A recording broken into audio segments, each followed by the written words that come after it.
sida la sheegay waxa maanta dhamaanteen farxad inoo ah inuu furno markaskan cusub ama rugtan cusub lagu barayo agoonta oo ugu mudan tahay dadka agoonta ah hay'adani qadar khayriye gacanta ku haysay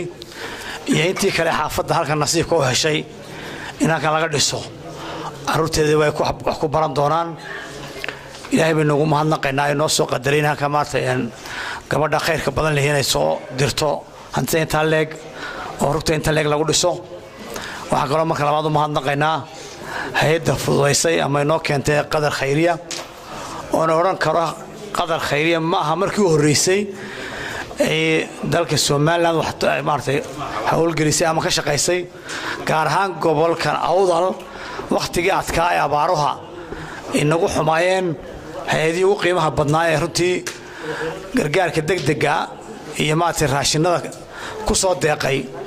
ee kamid hay'ado aad inoo shaqeeyay sida wasiir ku-xigeenka diinta oo qofta sheegana waliba dhulkii maanta reer Awdal qorfaha ahaa ee u baahnaa madrasada iyo masaajidda runtii hay'adda gaarsiin weyn runtii gobolkan aad iyo aad uga shaqeysay marka aad iyo aad baan ugu mahadnaqaynaa shaqada weyn ee u hayso inala barbar taagan haddaanu qaranka Soomaaliland nahay aad iyo aad baan ugu mahadnaqaynaa hay'adda qadar khayriye maantana tii culays ka badan baa nafuushan runtii maantana abaarihii iyadoo gobolada bariga u sii dareeyeen goboladii galbeed intii maanta lagu maantay waqti qaadan lahaydna maanta culayskaasi lagu soo hayaamay isaguna maanta wixii yaraaye ilaahay daaq keenay la fuuqsaday waxaan mar labaad ka codsanaa tiina maartay inay gargaarkii degdeg ahaa ay ka bixiyeen sanadka horaantiisii inay tiina kusoo dedejiyaan waan ka codsanaa hay'adda waan uga fadhinaan insha Allah inay kusoo dadaalaan marka kale waxaan aad iyo aad u mahadnaqayaa maamulka gobolka degmada gaar ahaan golaha deegaanka runtii halkan sida wanaagsan wala shaqeeyay wixii halkan dhinaana ka ballan qaadayna maartay wadada waxaan ka soo wareegnay markii dhinaca dhagta halkan ka soo taabanay markaan halkan imanayna horta oo de wadalaantu halkaas cadeynayso markaan halka ka soo wareegnay saarihi booro ka soo wareegnay wadalaantii cadeynaysa in markaa wadadii toosan jirin markaa wadada toosan oo dhow in helaan waa loo baahan yahay oo ugu maamuleyna maayarkii golaha deegaanka inay ballan qaadeen biyahana waxay kala mid yihiin caasimadda maanta boorama fiday biyo nagu yaraadeen bay kala mid yihiin insha Allah biyihuna way dhow yihiin in hadda sanadkan bartakiisa ay xaafadan iyo xaafadii la midka ay biyo ku celiyaa ay insha Allah iman doonaan marka waxaan leeyahay hay'adda kale gacanta ku sii haysalkan inay marada deeqada timiday in si wanaagsan loo maamulo oo maartay la daryeelo wixii dhismaha quruxda badan la dhisay waynu u baahanahay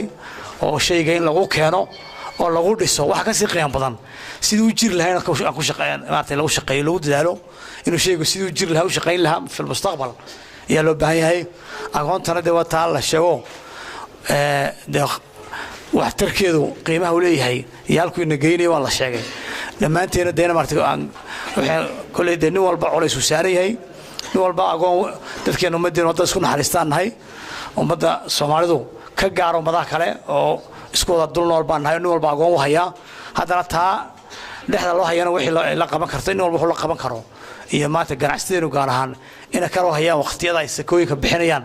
in ka war hayaan badalo baahay aqoonta guud ahaan Ilaahay baan ugu naxariisanaya in inteena jilicsan ka war hayno waxaanu maanta Ilaahay nagu gargaarayaa abaaraha mar walba iskaashiga aanu gacmaha isku qabsanayno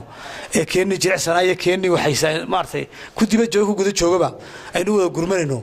taas Ilaahay noo gargaarayaa insha Allah waxa Ilaahay ka rajeenayaa abaarta Ilaahay naga soo jabsho roob caama Ilaahay baan ka barayna inay nasiyo oo Ilaahay nala sugin gugayna sugin Ilaahay jiraa roob jiraa qurub la arki jiray de January February roob meel laga maro wala way jiray roob jiraa loo wanaagsan caama Ilaahay ka barayna Ilaahay abaarta naga soo jabsho culayska idin saaran reer Awdal waan dareensanahay waan ognahay runtii itaalkii wali gaadho de intii halkii ka soo hayaameen baa loo goboladii barigu baa culayska la saaray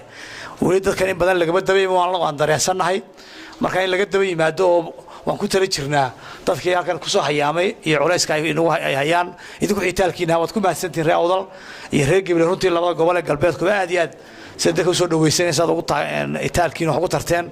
annaguna waan insha Allah way noogu jirtaa qorshaha in laga daba yimaado oo culayska ay la yimaadeen iyo wixii cunto laga daba keeni karo in laga daba keeno taas ay noo balama dhamaanteena gacmaha is qabsano waan isku kaashano wanaag isku kaashano